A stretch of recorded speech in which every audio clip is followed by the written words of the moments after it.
Why the good guys lose out in politics. A hashtag Daddy2 story. Now, I've scripted this thing over here, so for the sake of your time, I'm just going to read it out to you because otherwise I'm going to wander off and venture off and everything, just take it on a whole spin and make this video way longer than it needs to be. So this is just my brief summary of all of what's been going down recently. So, last week I launched a petition just to see where it would go and how it would be received. It was a response to the Icelandic Prime Minister's, most recent speech at an international OECD anti-corruption event. She painted a picture of Icelanders as having a long cultural history of tax evasion, which surely doesn't go toward inspiring trust in Icelanders as global business partners or people to trade with. See description for a full speech in mention. In my petition, I called for the Secretary of Foreign Affairs to address this potentially harmful move on the PM's part, as it might surely undermine the interests of the nation abroad. I also argued the case for why. I posted the link to said petition in several Facebook groups, including the hashtag Daddy2 movement groups. I was immediately met with quite a bit of challenge and hostility, which wasn't unexpected at all, but it surely reveals a lot of lessons. I was called out for using this particular issue as a spin for political gain and for taking a stab at the PM, trying to undermine her, etc., and everything under the sun. I was also accused of being completely sociopathic in my approach, and some came out defending her claim that the country is just full of tax dodgers and that she's in the right to point that out in spite of how it may affect the country's interests. A lot of these accusations were very justified, and I don't deny that one bit. But here's how some were not, and even many of those that were are still dismissive of a bigger picture. On a global level, Iceland has a very high tax burden, and it makes it tough for a small country to stay competitive. Most people do not refute that where tax burden is high, the tendency to try everything to escape it is also high. Most people do also not refute that people are more positive toward taxation when they have a positive view of what tax money is being spent on and how the country runs. If you can stand there and proclaim that you love every tiny detail of what your government does and how it does it, then yes, you can say for yourself that you're fine with any and all taxation. But if there's any one detail that you dislike, you surely cannot be damned for not wanting to fund that. And this is regardless of political affiliation. Iceland is not the best, but by far not the worst when it comes to footing the bill for society. Look at all the most vicious dictatorships and empires throughout history. If everyone had always just worked hard and paid any and all taxes, none of those evil powers would have ever collapsed.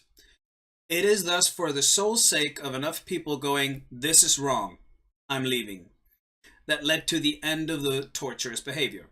Regardless of whether a person's reason was because they themselves felt wronged or someone else was being wronged, the byproduct of everyone leaving supersedes their intentions and reasons for doing so. So you see, the deserter might be the oppressed person's best friend without either of them ever realizing that. Whatever you might think of it, this is a democratic tool, and an important one to keep government in check, and to protect democracy from its own flaws as much as from evil intent. Did I take a stab at her and try to undermine her? Absolutely. But it wasn't something I wanted to do, and isn't something I want to do.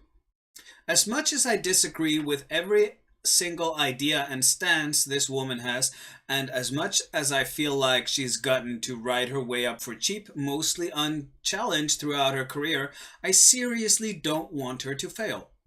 It's not in the country's interest for her to perform poorly.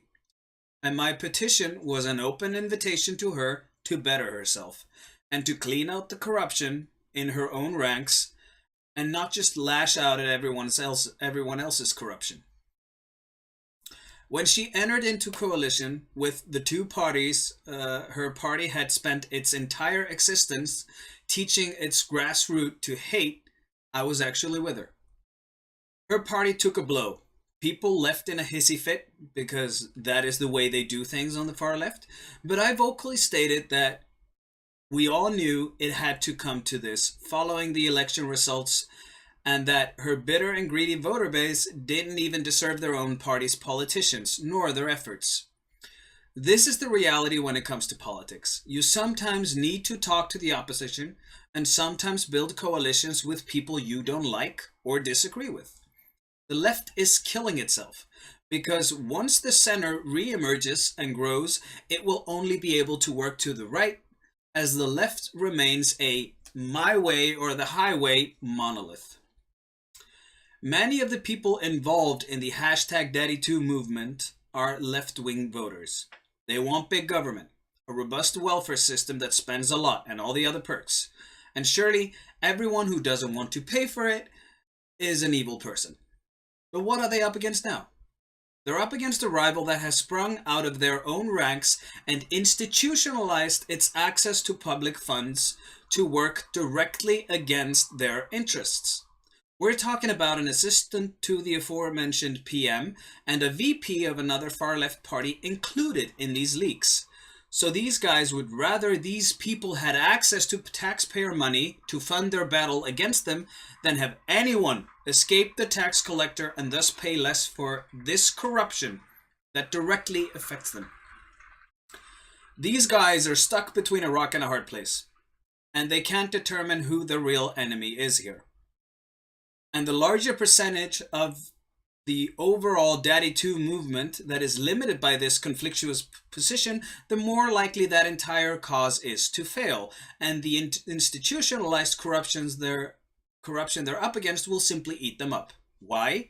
Because their rivals are willing to do anything and everything, and they've already anchored themselves to the public purse. If these underdogs aren't willing to understand the nature of the beast they're up against and do what it takes to weaken it and slay it, they don't stand a chance. And weakening it includes eliminating the hand that feeds it. Corruption always plants itself between the productive members of society and those who need their help. And the entire public sector is firmly planted in that spot, with all of its corruption-ridden institutions that don't seem threatened by an idea that they might not exist tomorrow, which is also a bad thing. A bad sign. Though it surely shows that the members of this movement have a mind of their own, that my move was met with a vivid debate and challenges, it also revealed the weakness of perceived moral superiority. See, I merely proposed a way to meet the devil at his own game because I know this game. It's the very nature of politics. I hate it just as much as many others, and I know that it's immoral. But not playing it on those grounds mean you let the immoral actors win without any challenge, and that isn't moral on your part either. Simply being good when everyone else is bad isn't guaranteed to actually make you any good. This entire story is one big testimony to why Niccolo Machiavelli wrote The Prince and why that book is still relevant. The icing on the cake was the accusation that I was turning this matter into something political. Because political is precisely what it is, and always was from day one. It's nothing if not political. The only problem is that if they're gonna just whine, mope, and complain till they manage to institutionalize their side of the coin onto public funding, you'll just have another addition into an ocean of institutions who all conflict and fight each other, and nothing ever gets done except spending money. That has become the standard practice of Western democracy, and it only comes with one logical conclusion. And it only comes with one logical conclusion: an inescapable demise. The fact that the government grows bigger, more expensive, and less efficient only benefits one class, the tyrant class. And it is indeed driving us under. This is why those in favor of small government now won't even settle for this suggested middle of the road solution of social democracy, because it has empirically failed, and the left found more ways to corrupt it to its own gain than libertarians have found ways to dodge the bullet of paying for it all. Hence our current political polarization. The far right are the ones actually trying to save social democracy now, with some pretty ruthless approaches often at time, but that won't do it either. Also, people tend to be so religiously devout to ideologies and the narratives that sell them that they're blind to the fact that when these ideologies fail to benefit their ideals, they dump the ideals in favor of the ideology, and often unknowingly. So, if you know your cause is right and just, don't be nice. Pay attention to the product of your actions, make sure it's productive and not disastrous, but don't be too focused on playing nice when others don't. History will judge the products of your deeds over how you did it. And if you didn't do everything to end a destructive trend, it will judge you for your incompetence and inaction. And those are my 2 cents on that.